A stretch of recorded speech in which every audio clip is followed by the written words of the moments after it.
Something is changing in modern dating, and it's happening quietly enough that most people don't notice it until they're already standing inside it. There are no headlines announcing it, no viral posts explaining it clearly, and no public conversation that captures what's really unfolding. Yet beneath the surface of everyday life, a shift is taking place that is altering how relationships form, how people choose partners, and how the future begins to feel for millions of women. This change doesn't announce itself loudly. It shows up in small moments, in private conversations that never make it online. It appears in therapy rooms where questions keep circling back to the same quiet anxiety. It lingers in late-night thoughts when distractions fade and the noise of the day finally settles. It exists in the gap between what people were promised and what they're starting to experience. This is not about blaming women, and it is not an attack on independence, ambition, or progress. It is not a rejection of empowerment, nor is it an attempt to shame anyone for the choices they made. This is about understanding a reality that many people sense but rarely articulate, because acknowledging it forces uncomfortable questions about time, priorities, and consequences.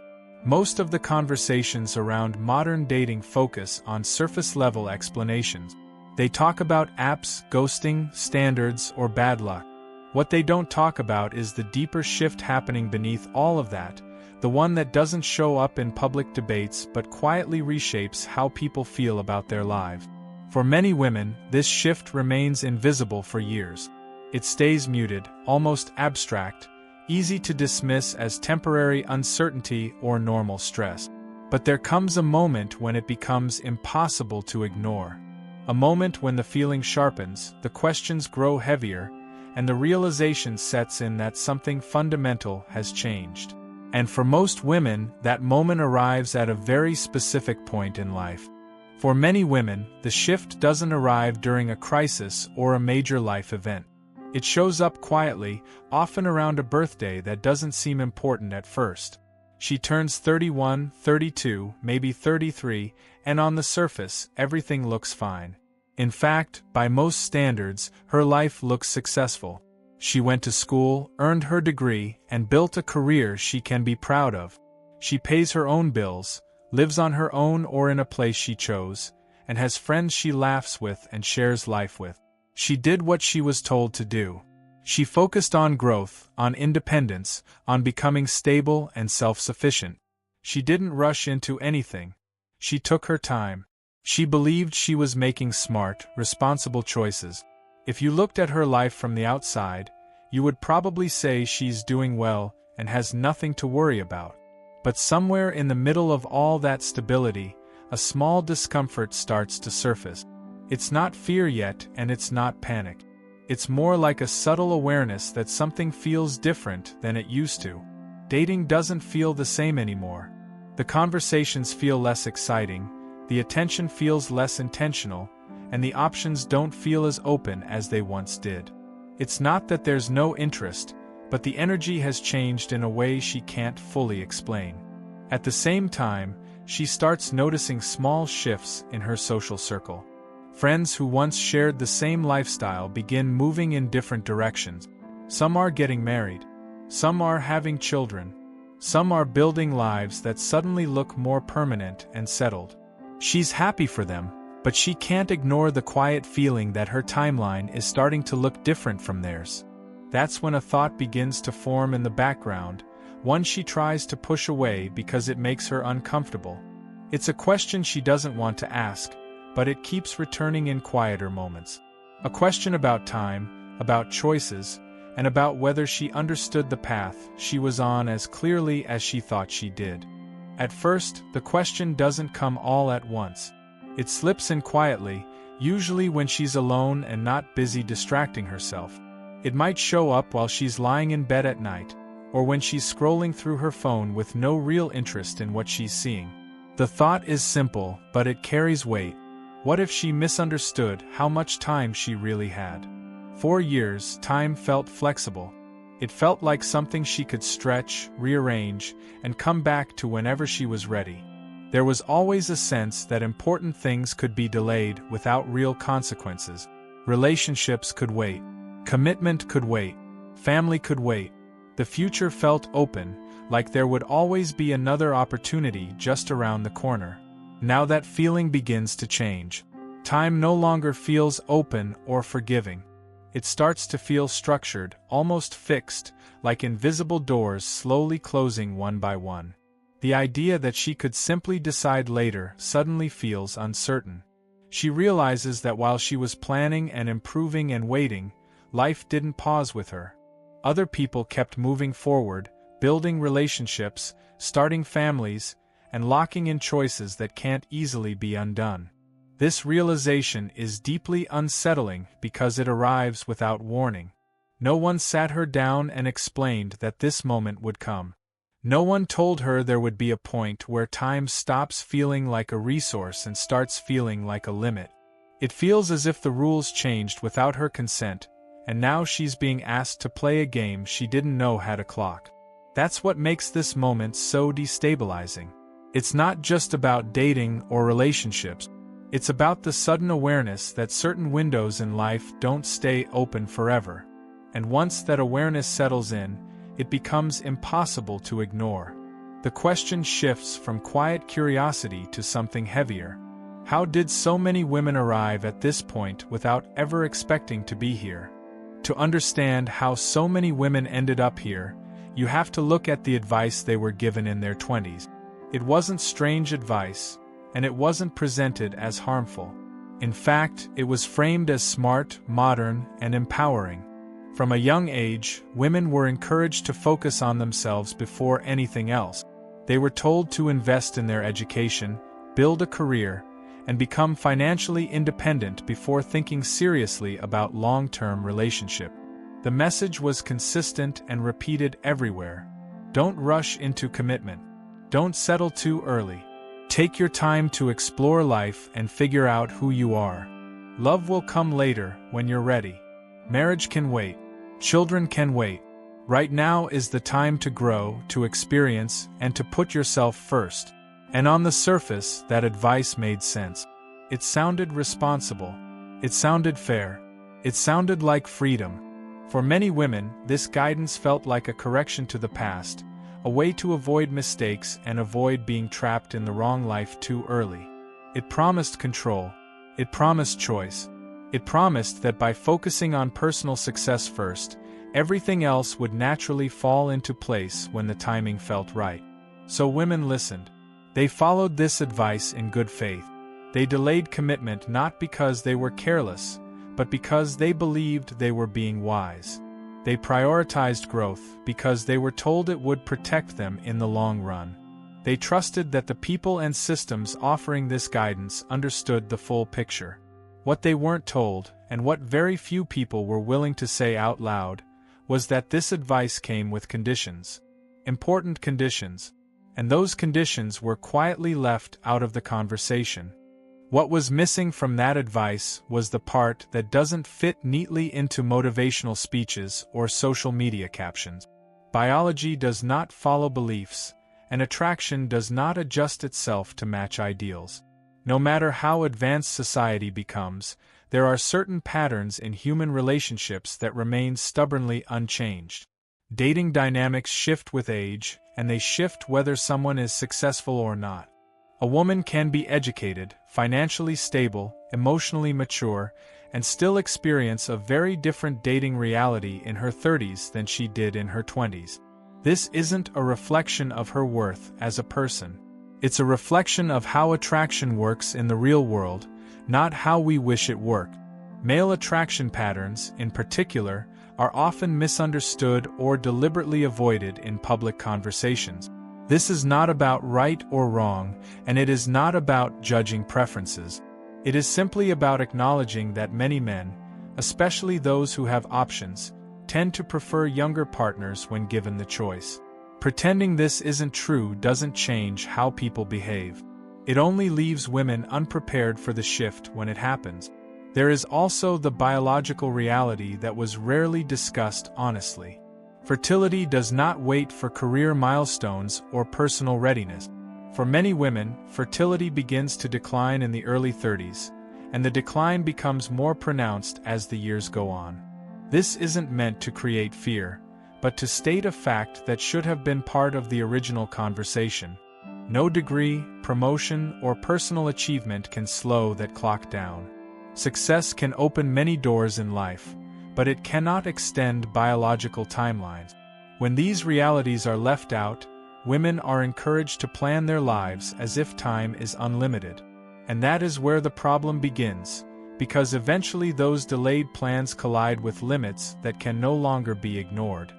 When these realities finally sink in, they don't arrive gently.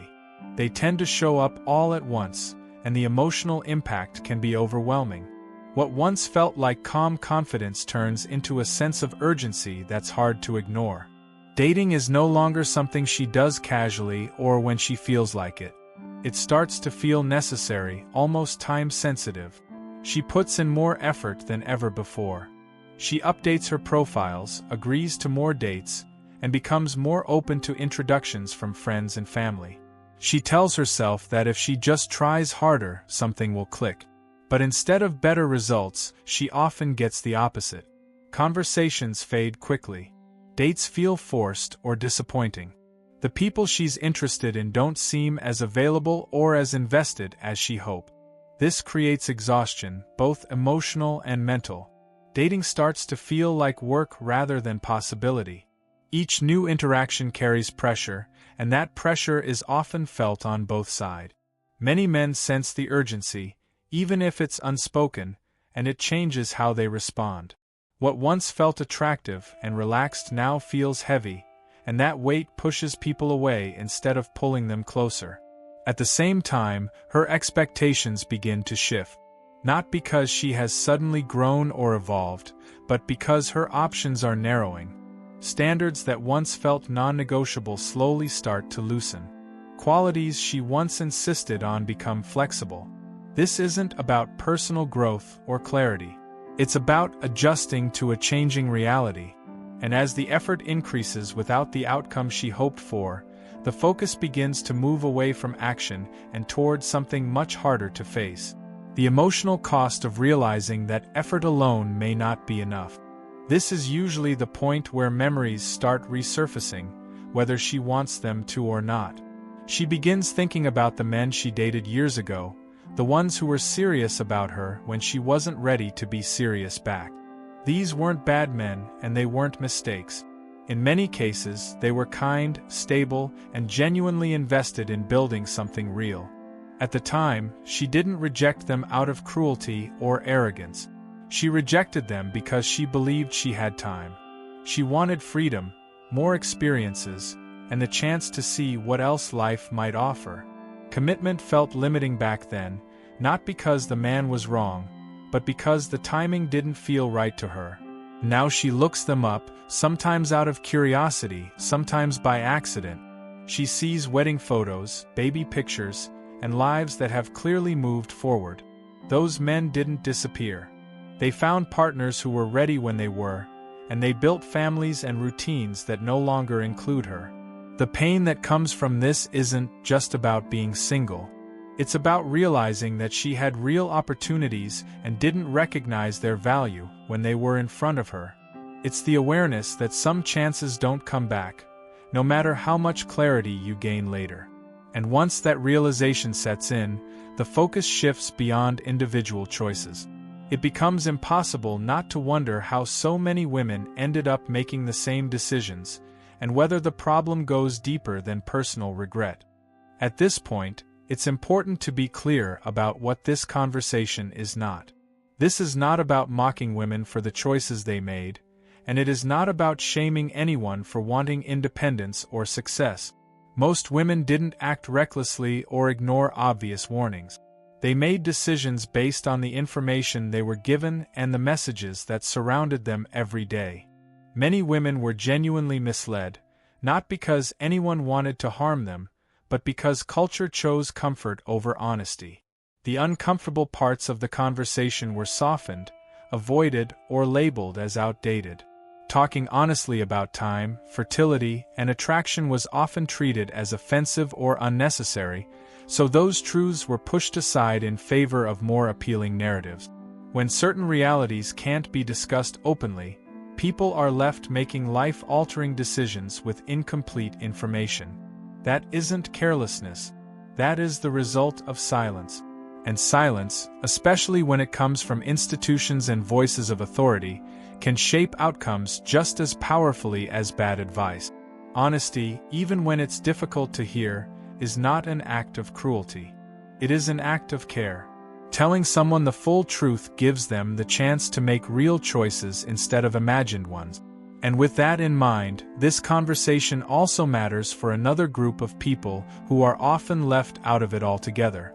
Men often think this conversation isn't about them, but that couldn't be further from the truth. Understanding these dynamics isn't just helpful, it's necessary. Relationships involve two people, and when one side is navigating a reality that the other doesn't fully see, misunderstandings and resentment quickly build. Men who fail to recognize the pressures women face in their 30s risk misreading urgency as desperation or frustration, when in reality, it is simply awareness of limited time. It's not about blaming men either. It's about giving them the full picture so they can respond with clarity instead of confusion. Knowing what women are experiencing allows men to approach dating and relationships with empathy and insight, rather than judgment.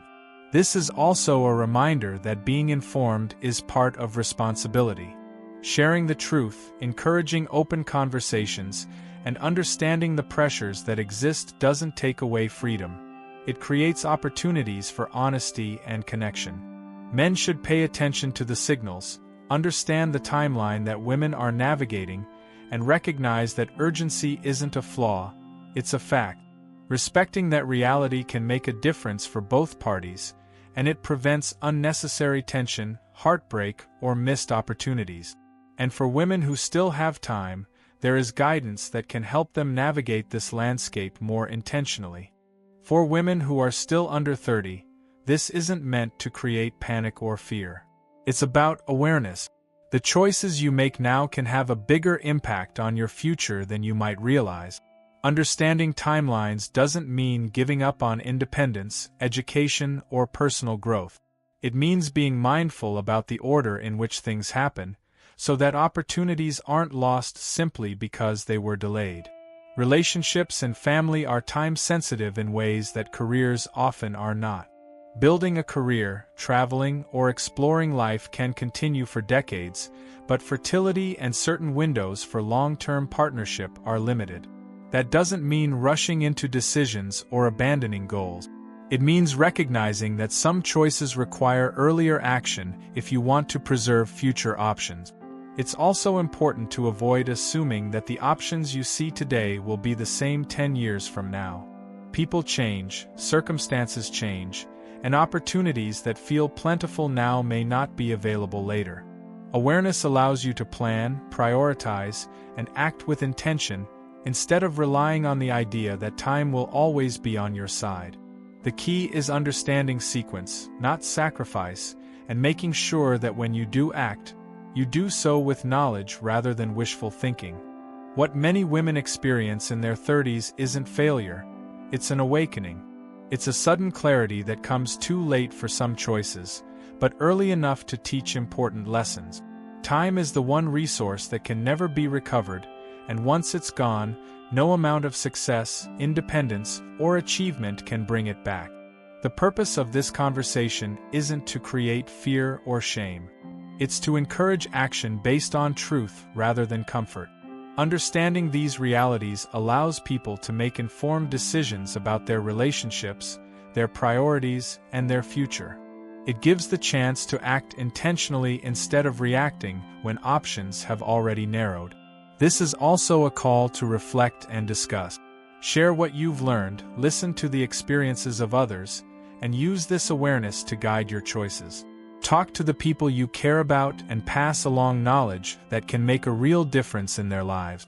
This channel exists to have these difficult conversations, ones that society often avoids or oversimplifies. We focus on honesty, clarity, and reality, even when it's uncomfortable. Pay attention to the truths shared here, consider them seriously, and use them to navigate life with awareness. The awakening is happening. The question now is, how will you respond?